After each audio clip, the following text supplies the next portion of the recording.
Good morning, middle schoolers. I'm going to show you guys some tips and tricks on CorelDRAW.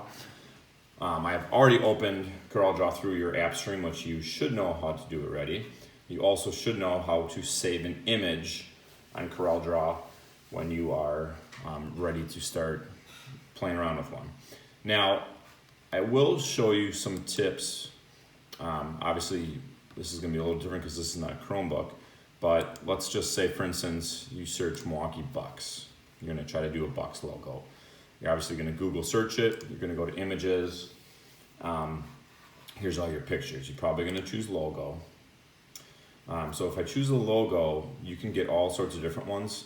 What you want to do is search vector. So I'm going to type in vector. And what that is going to do is going to manually give you pretty much like black and white photos. Now these obviously have color to them, but when I say that, I mean like it's going to be either there's lines or no lines. There's not going to be shading. It's pretty much going to look something like this when you get it in the program. Let's say, for instance, I take this one right here. This one looks pretty good. I think that'll laser pretty good. We might have to take the greens out and some other stuff like that, but we'll show you that later. Now, as you can see, this one's small. It's only 195 by 195. So I always go to Tools, Size, and hit Large. The bigger the pixels, the more pixels, the better it's going to be. So now if I click on this one, this is 3800 by 2000. So when I open that, it's going to be a larger image, which is going to be much clearer, and it's going to laser engrave a lot better on the program. So close out of that. Now I'm on Mr. Johnson's file here because he already has something open or something saved on his drive. So I'm going to hit open. I'm going to go to Google Drive.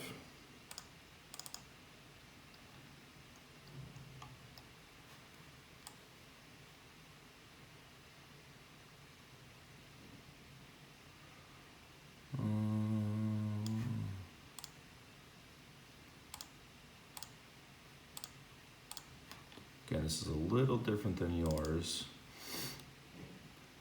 Maybe he deleted it. Buck logo. I'll try that one. Oh, there you go, look at that. So he's already got the Bucks logo. Now, as I zoom in here, you can see how it's pretty darn clear. It's a little fuzzy, and that's, again, due to the pixels. So what we're gonna do is, before we just hit File, Print, as you see, as I move this here, it's one big square. So actually, when you laser that, even though this is white, it's gonna wanna laser something in that whole entire space. So what I always do is hit Quick Trace or Trace Bitmap here, and I'm gonna hit Trace, Outline Trace, and I typically choose Detailed Logo, but sometimes it's not always the best. You are gonna have to hit Reduce Bitmap, which is fine. But as you see on the screen here, once this is done loading here, see how it took out all this white background? So now the only thing that's going to laser engrave is the actual buck and this stuff. So if I choose high quality image, this might change a little bit. And again, we'll let it go through its process here. Sometimes it goes slow. So that didn't change at all. If I do line art, I'm assuming that won't be as good. Now, some pictures you're going to have to mess around with.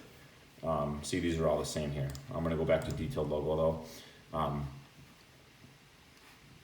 And then actually, when this is done, I'll show you one other trick that I do.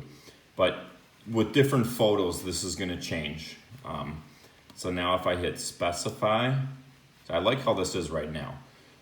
And then I go to this little eyedropper here. I can actually click on this white part, and that's going to take all that white part out in the middle. I'm not too concerned about the lettering in here because I think that will laser pretty good. So I'm happy with that. That's going to be a lot better than this. It's going to only laser the black and it'll lightly shade the white stuff. So I'm going to hit OK. Now, when you do that, the image is going to be right on top of this other image. So if I click and drag one, see the difference there? Those are the only lines it's going to laser. This one is the original. That's going to laser that whole entire rectangle.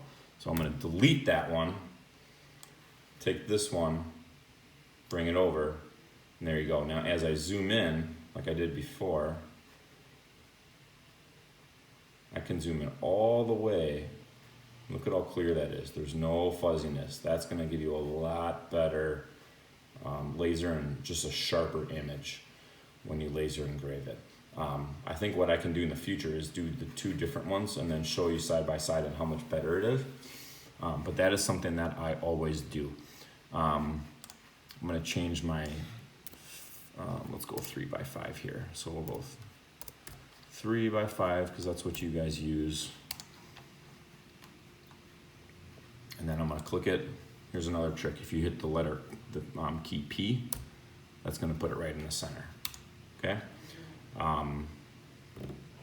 Let's see what else we can do here. Let's say, for instance, you wanted to erase something for some reason. So if the crop tool has a little arrow here in the bottom, you can go to eraser. Let's say, for instance, I just want to take out his whole nose. I can erase that. Let's see, I could take out the whole buck if I wanted to.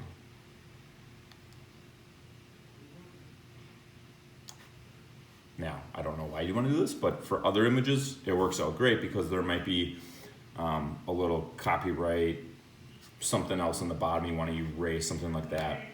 I'm going to bring this back, so I'm going to do undo erase, and then undo erase again, and there's my first image. Whenever you're moving the picture, you always want to go back to the click and drag tool here, the pick tool. If I wanted to add some font here, I can click and drag a text box, and I suppose I could write like my name, Robert Price. Do like personalized plaque, whatever.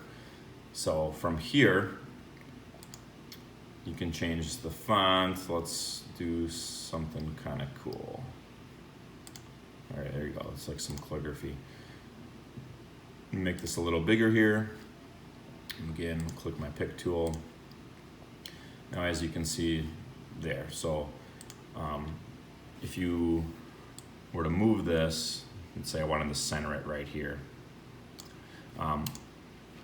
Again, this wouldn't burn anything right here, but if I overlap this like this text box might go over the antlers right there.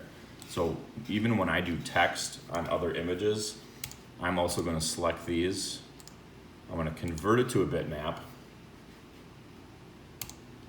which is going to highlight, basically just take the font. Now, when I zoom in, it's kind of blurry again. But now what I do is I'm going to do a bit trace, detailed logo again, and it's going to take all that white out. So I'm going to hit OK, and then the same process as before, I can click and drag that up. Now look at that, it's just the letters. I have nothing else. So now I can take this and I could drag and I could put it actually, if I wanted really small, in between the antlers like that.